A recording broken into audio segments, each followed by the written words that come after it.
안녕하십니까. 세상 읽어주는 남자 이상훈입니다. 오늘은 퀄컴 AP에 대해서 한 말씀 드리겠습니다. AP가 됐던 CPU가 됐던 특정 제품에는 어떤 변곡점이 있습니다. 이 삼성 엑시노스 같은 경우는 처녀작이 실패하긴 했지만 ARM의 말리 GPU를 버리고 AMD의 엑스클립스 GPU를 탑재한 엑시노스 2200이 그런 사례로 꼽힐 것입니다. 반면 퀄컴 스냅드래곤의 경우는 내년 하반기 공개할 스냅드래곤 8 4세대 AP가 그렇습니다. 그간 스냅드래곤 AP의 CPU 아키텍처는 크라이오, GPU는 아드레노였습니다.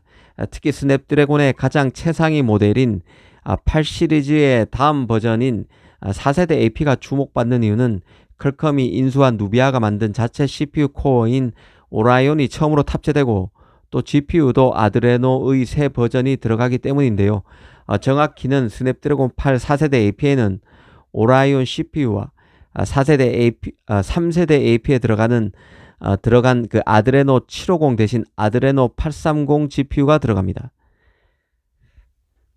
사실 그 스냅드래곤 8 4세대 AP는 여러 각도에서 주목할 수밖에 없는 제품입니다. 이 퀄컴 입장에서는 첫 3나노 칩입니다. 아직 그 삼성의 3나노로 갈지 아니면 TSMC의 3나노로 갈지는 오리무중이지만 외신에서는 TSMC의 3나노 2세대 버전인 N3E가 유력하다는 소식이 대부분인 상황입니다. 이 8, 4세대 AP가 또 주목받는 이유 중 하나는 앞서 말씀드렸던 퀄컴이 인수한 누비아가 제작한 자체 CPU 코어 오라이온이 처음으로 탑재된 AP라는 데 있습니다. 이 또 제작 파트에서 최고 선단 공정 적용, 즉 3나노 적용과 기술적으로는 새 CPU 코어가 탑재되는 만큼 AP 단가가 이전에 비해서 크게 뛸 수밖에 없다는 점도 주목해야만 하는 포인트입니다. 이는 파운드리 파트너 지정 시에도 일정 부분 영향을 미치는 변수가 될 것으로 보입니다. 이 삼성과의 역학관계도 곰곰이 따져봐야 하는데요. 엑시노스 2200의 실패 이후 퀄컴은 삼성이 엑시노스 2300 출시를 접자 갤럭시 폰용 스냅드래곤을 내놨었습니다. 갤럭시 폰에 스냅드래곤 8 2세대 AP를 전량 탑재해 준 것에 대한 일종의 답례 성격이 있는데요. 하지만 이번에 삼성은 엑시노스 2400을 내놨고 이 AP는 갤럭시 S24 기본 모델과 플러스 모델의 탑재가 유력한 상태입니다. 다시 엑시노스와 스냅드래곤의 병행 탑재로 삼성이 돌아선 것이죠. 그리고 나오는 다음 AP가 바로 스냅드래곤 8 4세대 AP입니다. 스냅드래곤과 엑시노스는 안드로이드 진영 최고 AP로서 항시 비교 대상이었지만 이런 역사와 역학관계 때문에 더 혹독한 시장 검증을 받게 될 것으로 보입니다. 삼성도 갤럭시만의 AP를 만들겠다고 별러왔던 상황이니만큼 퀄컴에 대한 추격의 고삐를 바짝 잴 것으로 봅니다. 오라이온 탑재 등에 물러서기에는 삼성 자존심이 허락하지 않을 것입니다. 비즈니스 포트폴리오를 봐도 그런 상황이죠. 이 얘기를 다시 꺼내는 것은 아직 그 스냅드래곤 8 4세대 AP 출시가 1년가량 남았음에도 벌써부터 벤치마크 테스트 결과가 나오고 있기 때문입니다. 유명 팁스터 레베그너스는 특히 시장이 AP에 첫 탑재되는 오라이온 CPU에 주목하고 있지만 GPU인 아드레노 830의 성능도 뛰어난 것으로 보인다고 호평했습니다. 테스트 결과에서 스냅드래곤 8 4세대 AP의 차세대 그래픽 프로세서가 애플의 M2 CPU보다 10% 빠른 것으로 나타났다는 것입니다. 물론 이런 결과에 대한 스크린샷은 제공되지 않았습니다. 다만 아드레노 830이 830이 7200점을 기록해서 8코어 GPU를 특징으로 하는 M2보다 더 나았다고 설명했습니다. 사실 그 아직 칩이 나오지도 않은 차기 칩 같은 경우는 일종의 엔지니어링 샘플이기 때문에 제어된 환경에서 테스트됩니다.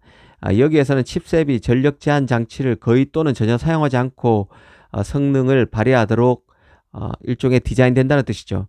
그런 만큼 테스트 결과 수치에도 과도한 신뢰를 둘 필요는 없다는 생각입니다. 이런 주장을 진지하게 따르기보다는 따르기에는 시기가 너무 이른 측면이 있다는 뜻입니다. 다만 CPU, GPU 코어 변화 등에는 관심을 가지면서 정보를 접할 필요가 있다는 생각입니다. 일전에도 말씀드렸지만 파운드리 입장에서 퀄컴은 반드시 잡아야 할 고객입니다. TSMC에 대한 로열티가 다른 기업에 비해 크지 않은 편입니다. 그리고 칩의 포트폴리오도 AP를 비롯해서 CPU 등을 다 만들기 때문에 그야말로 메이저 고객입니다. 이 삼성 입장에서 보면 초기부터 저전력에 집중된 AP 위주로 칩을 만들어 올 수밖에 없었기 때문에 퀄컴은 스냅드래곤 AP의 갤럭시 탑재를 매개로 반드시 유지해야만 하는 팹릿으로 분류할 수밖에 없습니다. 파운드리에 재진출한 인텔로서도 ARM 기반 AP와 CPU를 모두 만드는 미국 업체가 바로 퀄컴인 만큼 x86 IP를 넘어서 ARM 기반 칩도 인텔이 만들어줄 수 있음을 보여주기에 최적화된 팹릿으로 볼 수 있습니다. 그래서 인텔에게도 퀄컴은 전략적 고객이자 반드시 잡아야 할 메이저 팹릿으로 분류될 수밖에 없습니다. 특히 퀄컴은 앞서 말씀드린 대로 ARM 기반 CPU에서 새 전기를 만들었습니다. 그 결과 PC 라인업 브랜드도 스냅드래곤 X로 바꿨었죠. 원래 퀄컴의 CPU는 스냅드래곤 8CX인데 이 라인업에서 분리해서 X 시리즈를 내놓았다는 것입니다. 이제 새 CPU인 스냅드래곤 X에는 퀄컴의 자체 CPU 코어인 오라이온이 탑재되고 이제 1년 뒤에는 AP에도 이 오라이온이 들어갑니다. 이 스냅드래곤 X의 등장은 퀄컴 입장에서 야심작이고 CPU 경쟁 구도, 파운드리 경쟁 구도에도 큰 변화를 몰고 올 수 있는 메가토금 사건인데요. 이제 AP에서도 파장을 몰고 올 것으로 보입니다. 이 사건을 사실 학장에서 보면 ARM의 경우는 그간 퀄컴이 독자 CPU IP를 내놓을까봐 걱정해 왔었는데요. 우려가 현실이 된 것으로 볼 수 있습니다. 자신의 IP를 활용해서 독자 CPU를 내놓게 되면 ARM 입장에서는 돈이 되지 않습니다. 애플에 이어서 퀄컴도 독자 CPU를 내놓게 되면 자신의 IP 활용도가 적어지기에 가급적 자신의 IP를 가지고 치지고 볶아서 자신만의 독자 IP를 만드는 흐름 자체를 경계해 왔던 게 바로 ARM입니다. 실제 ARM은 퀄컴이 누비아를 인수했다고 자신의 IP를 갖고 그간 누비아가 개발하고 있던 독자 IP에 대한 권리까지 퀄컴이 그냥 확보해서는 안 된다며 퀄컴에 소송을 제기했다는 사실도 일전에 전해드렸습니다. 이번 퀄컴의 오라이온 CPU 출시가 의미심장한 것은 그간 퀄컴이 자신의 독자 CPU를 고성능이 필요한 PC용 칩을 시장으로 스마트폰, 태블릿용 칩 등 퀄컴이 생산하는 모든 시스템 반도체의 CPU 아키텍처로 확대할 것임을 공언해 왔다는 데 있습니다. 이제 판도라의 상자가 열린 것이죠. 사실상 마지막 강건은 변수가 될 만한 사건은 바로 ARM의 소송건이지만 이게 물밑에서는 이미 퀄컴과 ARM 간의 관련 논의가 심각하게 진행 중일 것으로 봅니다. 내년 AP 시장에서도 이제 오라이온이 탑재될 것이기 때문에 큰 변화가 나타날 수 있습니다.